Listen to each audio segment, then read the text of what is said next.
வணக்கம். இன்னைக்கு நாம ஒரு முக்கியமான விஷயத்தை பத்தி ரொம்ப ஆழமா அலச போறோம். நம்ம எல்லாரோட வாழ்க்கையிலயும் குறிப்பா இன்னைக்கு இருக்கிற இந்த டிஜிட்டல் உலகத்துல ரொம்ப பெரிய சவாலா இருக்கிறது என்ன தெரியுமா? கவன சிதறல் இல்லாம ஒரு வேலையை செஞ்சு முடிக்கிறது தான். கொஞ்சம் யோசிச்சு பாருங்க. ஒரு பக்கம் ஸ்மார்ட் போன், இன்னொரு பக்கம் சோஷியல் மீடியா நோட்டிபிகேஷன்ஸ்னு நம்மள சுத்தி எக்கச்சக்கமான டிஸ்ட்ராக்ஷன்ஸ். இந்த மாதிரி ஒரு சூழ்நிலையில ரொம்ப நேரம் உட்கார்ந்து படிக்கிற மாணவர்களுக்கும் சரி, இல்ல ஆபீஸ்ல முக்கியமான ப்ராஜெக்ட் செய்யறவங்களுக்கும் சரி, கவனத்தை ஒரே இடத்துல குவிக்கிறது அப்படிங்கிறது நிஜமாவே ஒரு பெரிய போராட்டமா மாறிடுச்சு. அதனால தான் உங்களோட நேரத்தை எப்படி சரியா பயன்படுத்தலாம், உங்களோட ஃபோக்கஸை எப்படி மாஸ்டர் பண்ணலாம் அப்படிங்கிறதுக்கான ஒரு உலகத்தரம் வாய்ந்த ரொம்பவே பவர்ஃபுல்லான ஒரு டைம் மேனேஜ்மெண்ட் டெக்னிக்கை பத்தி தான் இந்த ஆழமான அலசல்ல நம்ம ரொம்ப தெளிவா பார்க்க போறோம். உண்மையா சொல்லுங்க, உங்களால 5 நிமிஷத்துக்கு மேல ஒரு விஷயத்துல முழுசா கவனம் செலுத்த முடியலையா? படிக்கணும்னு ரொம்ப ஆர்வமா எல்லா புத்தகங்களையும் எடுத்து வச்சுட்டு டேபிள்ல உட்காருவோம். ஆனா சரியா ஒரு 5 நிமிஷம் கூட ஆகியிருக்காது. நம்ம கை தானா நம்ம போனை தேடும், இல்லனா சம்பந்தமே இல்லாம வேற எதையாவது பத்தி நம்ம மனசு அலைப்பாய ஆரம்பிச்சிடும். இது நம்மள பல பேருக்கு நடக்கிற ஒரு நிதர்சனமான உண்மை. நிறைய பேர் என்கிட்ட ரொம்ப வருத்தத்தோட சொல்ற ஒரு விஷயம், என்னால அதிக நேரம் ஒரே இடத்துல உட்காந்து படிக்க முடியல, சீக்கிரமே ரொம்ப போர் அடிக்குது அப்படிங்கிறது தான். இதை நீங்களும் கண்டிப்பா உணர்ந்திருப்பீங்க. இது ரொம்பவே விரக்தியான ஒரு அனுபவம் இல்லையா? ஆனா இங்க நீங்க புரிஞ்சுக்க வேண்டிய முதல் விஷயம் என்னன்னா, உங்களை நீங்களே குறை சொல்லிக்காதீங்க. இது உங்க தனிப்பட்ட பிரச்சனை கிடையாது. இன்னைக்கு இருக்கிற சூழ்நிலையில நம்ம மனித மூளை செயல்படும் விதமே இப்படிதான் மாறிடுச்சு. ஆக இந்த கவன சிதறல் பிரச்சனைக்கு ஒரு சூப்பரான நிரூபிக்கப்பட்ட தீர்வு இருக்கு. அதுக்கு பேர் தான் போமோடோரோ டெக்னிக். போமோடோரோ அப்படிங்கிறது ஒரு இத்தாலிய வார்த்தை. அதுக்கு இத்தாலி மொழியில தக்காளி அப்படின்னு அர்த்தம்.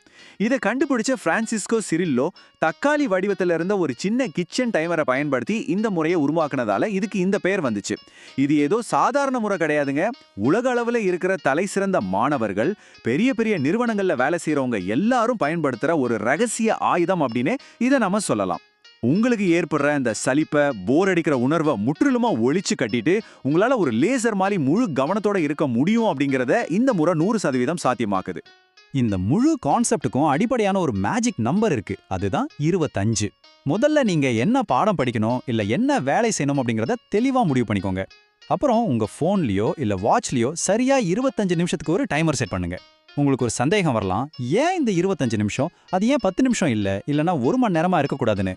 ஏன்னா இந்த 25 நிமிஷம் அப்படிங்கிறது மனித மூளைக்கு ஒரு ஸ்வீட் ஸ்பாட் மாதிரி. அதாவது ஒரு விஷயத்துல ரொம்ப ஆழமா கவனம் செலுத்துறதுக்கு இது சரியான போதுமான நேரம். அதே சமயம் ஐயோ 1 மணி நேரம் தொடர்ந்து படிக்கணுமே அப்படின்னு ஒரு மலைப்பை ஏற்படுத்தி வேலையை தள்ளி போடுற எண்ணத்தையும் இது குறைக்குது.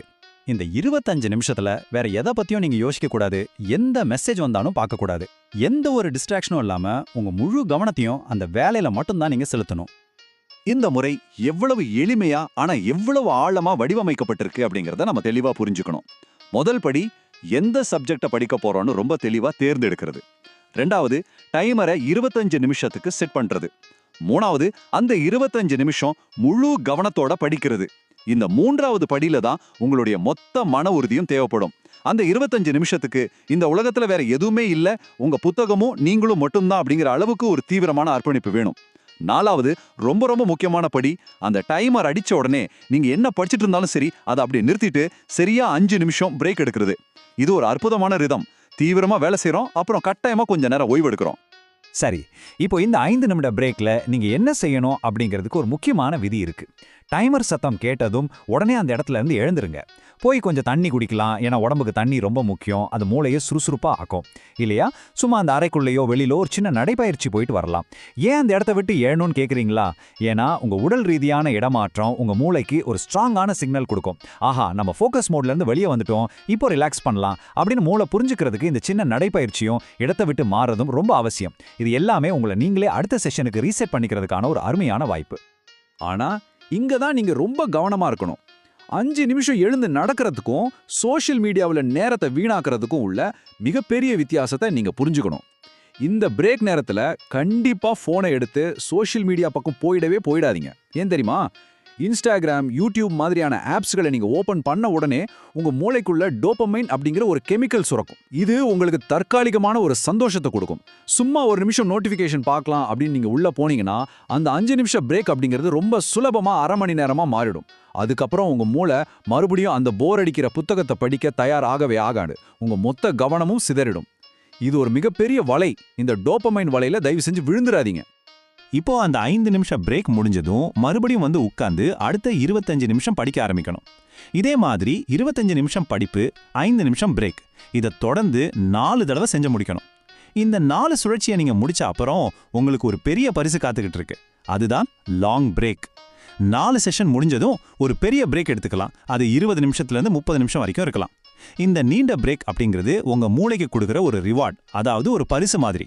நம்ம கஷ்டப்பட்டு 4 தடவை படிச்சிட்டோம், அதுக்கான பரிசு தான் இந்த 30 நிமிஷம் அப்படின்னு உங்க மனசு நினைக்கும். இப்படி ஒரு பெரிய பரிசு காத்துக்கிட்டு இருக்குன்னு தெரிஞ்சாலே கடைசி சில பொமோடோரோ செஷன்களை ரொம்ப ஈஸியா நீங்க கடந்து வந்துடுவீங்க. இதன் பின்னணியில இருக்கிற அறிவியல் உண்மையிலேயே ரொம்ப சுவாரஸ்யமானது. ஏன் இப்படி சின்னதா பிரிச்சு படிக்கணும்? ஏன்னா நம்ம மனித மூளையால ஒரு குறிப்பிட்ட நேரத்துக்கு மேல தொடர்ந்து எதையும் முழு கவனத்தோட செய்ய முடியாது. மூளை சீக்கிரமா சோர்வடைந்துடும். இதை புரிஞ்சுக்க உங்க ஸ்மார்ட் போன் பேட்டரியையே கற்பனை செஞ்சுக்கோங்க. தொடர்ந்து ஹெவியா கேம் விளையாடுனா எப்படி பேட்டரி சீக்கிரம் குறையுமோ, அதே மாதிரி தொடர்ந்து மணிக்கணக்கா படிக்கும்போது உங்க மூளையின் கவனமும் முழுசா குறைஞ்சிடும். போனை எப்படி கொஞ்ச நேரம் சார்ஜ் போடுறோமோ அதே மாதிரி தான் இந்த சின்ன சின்ன இடைவெளிகளும். இந்த பிரேக்ஸ் உங்க மூளையை எப்பவுமே புத்துணர்ச்சியா வைக்கும். ஒவ்வொரு பிரேக்கும் மூளைக்கு ஒரு ரெஃப்ரெஷ் பட்டன் மாதிரி செயல்பட்டு மூளை சோர்வடையாம தடுத்து அடுத்த செஷனுக்கு உங்களை முழுமையா தயார் செய்யும். இந்த டெக்னிக்கோட உண்மையான பலன் என்ன அப்படிங்கிறத நாம இப்ப பார்க்கலாம். சாதாரண முறையில நீங்க ஒரு புத்தகத்தை வச்சுக்கிட்டு போன் அடிக்கடி பார்த்துக்கிட்டே நிறைய கவனச்சிதறலோட படிக்கும்போது ஒரு பாடத்தை முடிக்க 5 மணி நேரம் ஆகுது அப்படின்னா, இந்த போமோடோரோ டெக்னிக்கை பயன்படுத்தி முழு கவனத்தோட படிக்கும்போது அதே விஷயத்த வெறும் 2 மணி நேரத்திலே உங்களால ரொம்ப தெளிவா படிச்சு முடிக்க முடியும். இங்க நீங்க எவ்வளோ நேரம் படிக்கிறீங்க அப்படிங்கிறத விட அந்த நேரத்தோட தரம், அதாவது குவாலிட்டி தான் ரொம்ப ரொம்ப முக்கியம். கவனமே இல்லாம 5 மணி நேரம் உட்கார்ந்து படிக்கிறத விட முழுமையான அர்ப்பணிப்போட 2 மணி நேரம் போமோடோரோ முறையில படிக்கிறது மிகச்சிறந்த முடிவுகளை கொடுக்கும்.